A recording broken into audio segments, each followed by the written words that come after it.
Telling a child that a loved one is seriously ill or has died is one of the most difficult conversations that anyone will need to have. Adults understandably want to protect children from any painful feelings or worrying situations.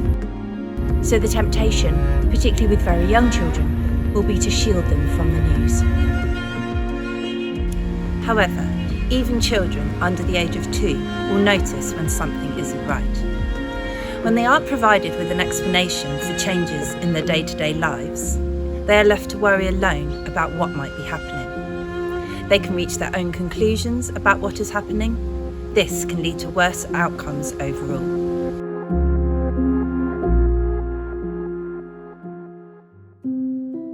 When the worst happens and a friend or relative is seriously ill or dies, it can feel like an impossible situation.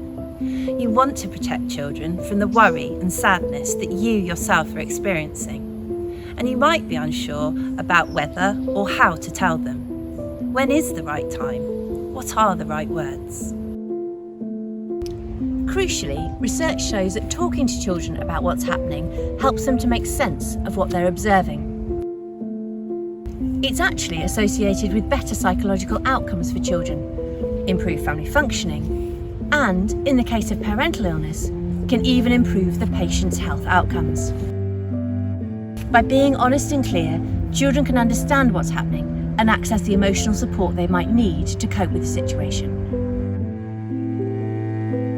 Now you know the importance of having these conversations, you might be wondering how to actually go about them. Well, quite a lot of this depends on the age of the child. For example, if you're speaking to a very young child, you should avoid using euphemisms for death. Phrases such as passed away or lost could be confusing to them and mean that the child doesn't understand the finality of death. It's also very important to reassure a child that it's not their fault. Between the ages of 4 and 7, it's very common for children to make magical associations between events. For example, Daddy got sick because I didn't go to bed when he told me to. Take the time to find a quiet place to have the conversation and try not to rush your words. A good place to start is by asking children what they know already about what's happening. Once you've finished, ask the child if they have any questions about what you've just said. After you've had the conversation, children can respond in a number of ways. They may be sad, angry, go very quiet, or show no response at all. All of these things are normal and don't mean that the child doesn't understand. In the case of young children, it may be necessary to repeat the conversation several times. Remember, it's okay to say that you're feeling sad too. These are hard conversations to have, especially if you may be worried yourself or even grieving.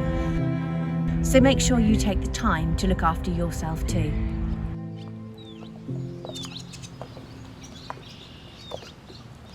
But don't feel you have to keep your emotions hidden. When adults share their feelings, it gives children a model of how to do this themselves and helps them feel more able to talk about how they are feeling too, which all helps with the healing process.